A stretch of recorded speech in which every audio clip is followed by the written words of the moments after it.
Kyle, thank you so much for being with me at DPharm. It is a pleasure to have you as part of our Ask the Patients program.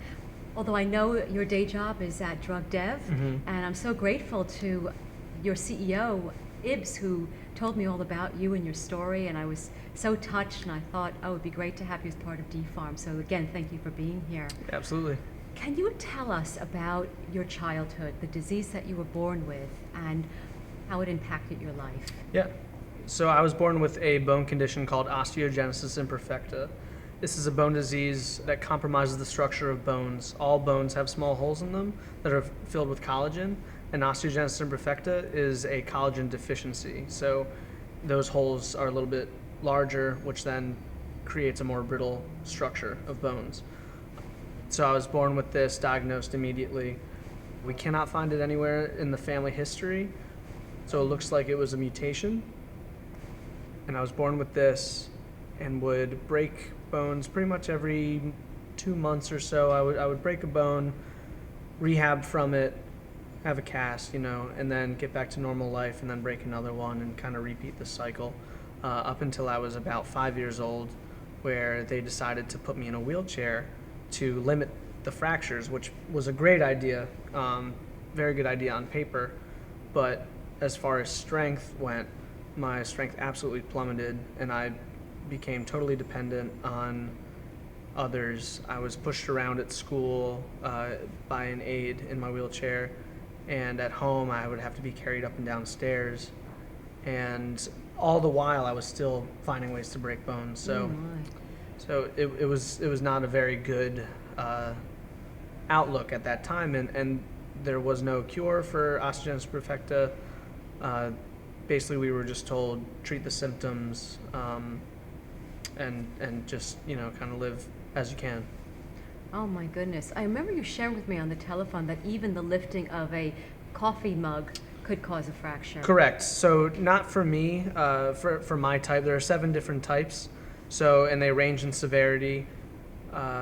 Type 1, for instance, basically you just break bones a little bit more commonly than someone without OI, where there are a couple more severe forms, like type 2 and 3, I believe, that individuals will only grow to be about 2.5 feet tall.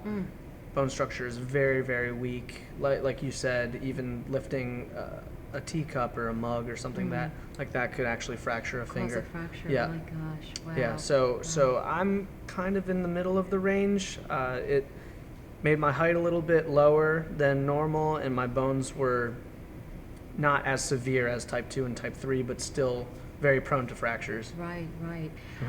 So I know you eventually found a clinical trial. What was that process like? So the process was actually quite unique.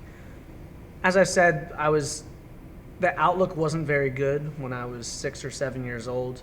My parents were very concerned about my future, being able to deal with osteogenesis imperfecta, and living with a chronic bone disease that had no cure, that still has no cure. So they were looking for anything that they could, and nothing was really coming up.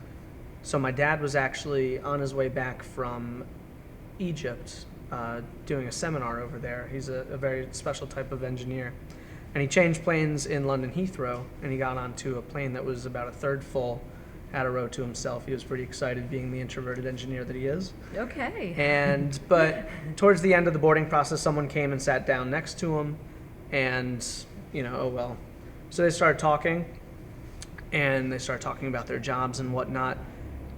And it actually turned out that the gentleman next to him was a doctor, so they started talking about that. And my father said, oh, my son actually has a very rare bone disease called osteogenesis imperfecta. Have you ever heard of it? And this doctor turned to him and said, I have heard about it. I'm actually the lead research doctor for the first ever medicine for this Okay, for that's this a disease. miracle. Yeah, absolutely. That really is a miracle. Wow. Yes, the chances of that, we can't even compute the kind of chances that would be. Oh my goodness. So, and they had an entire flight to talk about it from London Heathrow back to the States. So my dad came back and said, you're not going to believe what just happened. Soon after that, I found myself up in Montreal being screened for pomidronate. It was a Novartis drug at the time. So I got screened for that. It was not FDA cleared yet, but I went up, got screened, got randomized, and then found myself in that trial. So it was absolute night and day. They said after my first injection, it was a 3-day IV at the time. They said after that. I'm sorry. Yeah, absolutely. Where were you living at the time, and where was the trial? Yeah, so I was living in the Philadelphia suburbs. Right. And the trial was taking place in Shriners Hospital in Montreal. Right, so that meant getting on a car, Plane. plane, Yeah, okay. Yeah. A lot of trips. It was about 4 times a year we would be up there for about 5 days. Wow. So they said, just wait 2 weeks after the first injection, you'll see what happens. And it was like a switch went off. And, before I could not crawl up and down stairs, I was being carried. It was like a switch went off. Like I said, I was up and down totally night and day. And then over several years of being in that trial, my bone density went from being outside of the normal range into pretty close to normal, to be honest. Yeah. What a great So, story. yeah, absolutely. Oh my So goodness. life-changing clinical trial for me. I can't even imagine where I would be, not only if I wasn't a part of that trial. I was number 42 globally for it. Not only if I wasn't a part of that trial, but if I even had learned about it later in life. I don't know how effective it would have been at a different time in my life when, say, if I was already through puberty. Everything fell together so well that I was able to be a part of this. And I'm so glad that was indeed the case for you, but it really brings up the question of clinical trial matching. That I know there are companies that are doing this, but we can't do it fast enough and make it well known enough. But that really is just such a miraculous story that your father happens to be on a plane and meets somebody who knows the disease, and it's a rare disease. Do you have a sense of how many people in the world might be stricken with I always this? get the figure mixed up. I believe it's less than 200,000 people globally have, diagnosed with OI. So it is quite rare. I have only really met others with the condition by going up to Montreal when I was in that clinical trial. But clearly not even your physicians knew of the trial. This is how hard it can be for some people to find a clinical trial. Yes. So I know there's clinicaltrials.gov.